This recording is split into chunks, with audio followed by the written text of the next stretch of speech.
you mentioned in one of your last talks that petroleum wasn't what we thought it was, that it wasn't a fossil fuel, that it didn't come from fossil animals. Yeah. Is it just a mineral? Is it a mineral like any other mineral?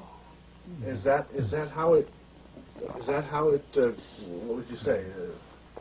How did it, what's the origin of You see, petroleum? when they first found petroleum, because they were beginning to make motors and needed on axles of wheels on railroad trains and all that sort of thing, and remember, trains started in the beginning of the 19th century.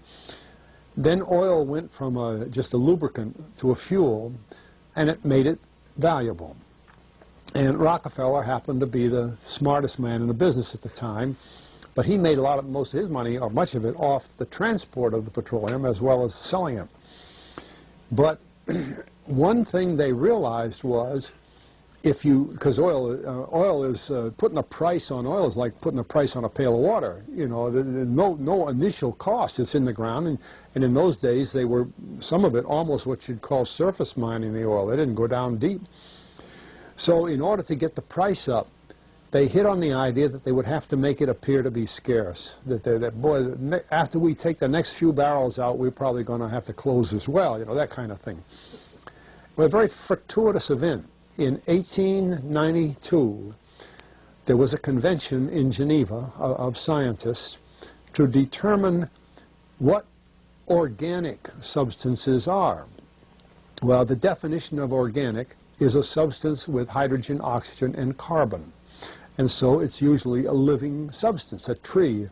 You analyze a dead tree, hydrogen, carbon, and oxygen, and grass, and so on, living things. Animals, we are hydrogen, oxygen, and carbon.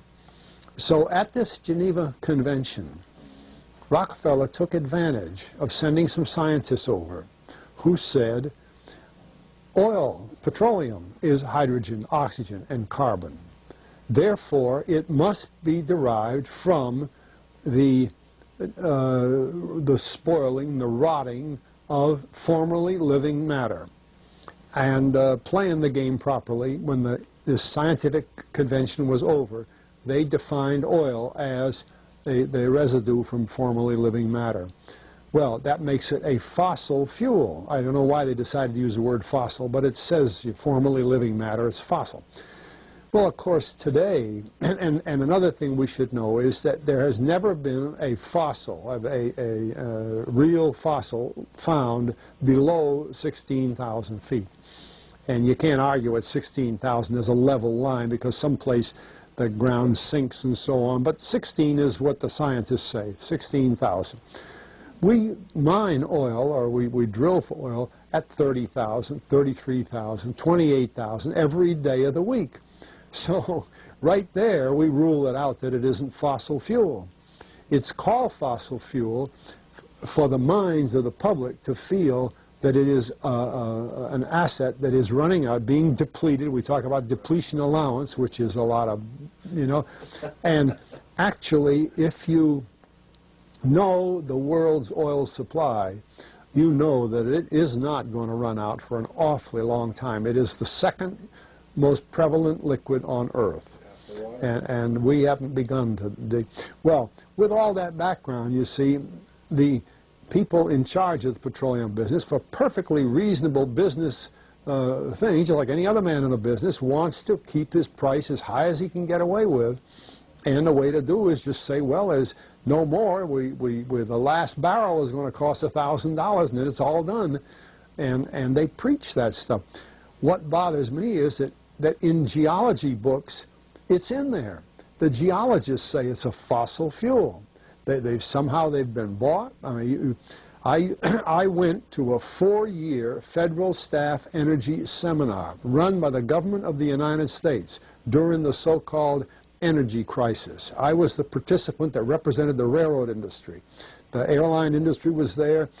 Every AA, administrative assistant of senators and congressmen, was there. The CIA was there, the Defense Department was there, the State Department was there. Sometimes sitting right in front of me in the row would be Henry Kissinger with his friend, the head of Department of Defense, It's too bad I can't put the names with them. But anyway, people like that, top men in the government, sitting there listening to the Federal Staff Energy Seminar. Well, what this was doing is for 4 years, they were teaching a propaganda line to the leading people in this country, and therefore to the leading people in the world, when you include the Schlesingers, Kissinger and Schlesinger, among others. And the object of it was, as Kissinger used in his own terms when it was time for him to speak, to create a world price for oil. In other words, not 30 cents a gallon here and 90 cents a gallon there, but let's get a world price. That's their goal, and they're trying to do that for wheat and everything else. We don't realize what the controls are, whether it's oil or some of these other things. Almost everything today is being categorized at the highest price they can possibly make it go. And so calling petroleum a fossil fuel is the basis for this system with respect to petroleum. And I don't know if the name Arthur Kantrowitz rings any bell. Arthur Kantrowitz is the head of the Kantrowitz Labs, set up by the Avco company near Boston, scientific laboratories, and a great man in the scientific world. And Kantrowitz and I were sitting at a table at this seminar once, and the table happened to be all young college grad, PhD geologists. And so just to get a conversation started, I turned to Kantrowitz and I said, Arthur, what do you think about this foolishness of these speakers talking about fossil fuel? And it was kind of put up. He started laughing. He said, you know, that gets me. He says, I don't have a geology degree, but he had 1,000 other degrees. And he said, I don't understand. He said, you'd think that these heads, these other fellows at the table, we did it on purpose, start listening, you know.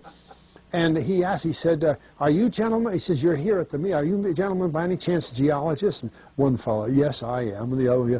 He said, well, why don't you tell me? He said, why is oil, you know, and he went on like that. We brought the house down because nobody could argue with Kantrowitz. He like Einstein, people aren't going to, and he told him right there, he said, just drop it. But it's in all the books and in all the papers.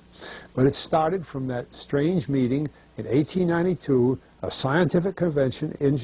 I have a big, thick scientific encyclopedia put out by the Divan Ostrand Company that's about 15 years old now, but it has the whole story of the conference. It doesn't have the Rockefeller part, but it has the whole story of how they straightened out organic chemicals and how it was all figured, and they've got petroleum right in there.